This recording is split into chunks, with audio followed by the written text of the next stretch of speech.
Na mtu anaweza kusema mimi nimepewa ujumbe wa ndoa, ndio wito wangu wa eneo la ndoa. Mwingine akasema nimepewa ujumbe wa mafanikio, mimi nimepewa kuhubiri mafanikio tu. Mwingine akasema nimepewa ujumbe wa kuelezea stori za kuzimu na namna gani aina za mapepo zinafanya kazi, na ujumbe kadha wa kadha. Ujumbe Yesu Kristo aliyotuachia ni mmoja: kaihubirini habari njema. Habari njema ni nini?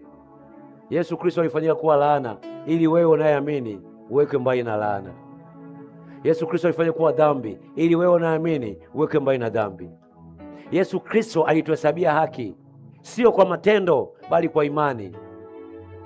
Fadhaa zetu, mashtaka yetu yaligongelewa msalabani, tumewekwa huru. Huo ndio ujumbe tunapaswa kuhubiri. Tumefanyika kuwa wana wa Mungu, sio utumwani tena. Hatuishi tena chini ya utumwa wa giza wala mauti. Hiyo ndio habari njema. Habari njema ni tumaini la uzima wa milele hata mara baada ya maisha ya kulala hapa chini ya jua. Hatujaitwa kuambia watu waoane.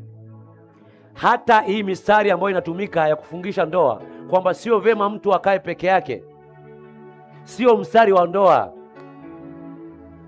Alikuwa anamaanisha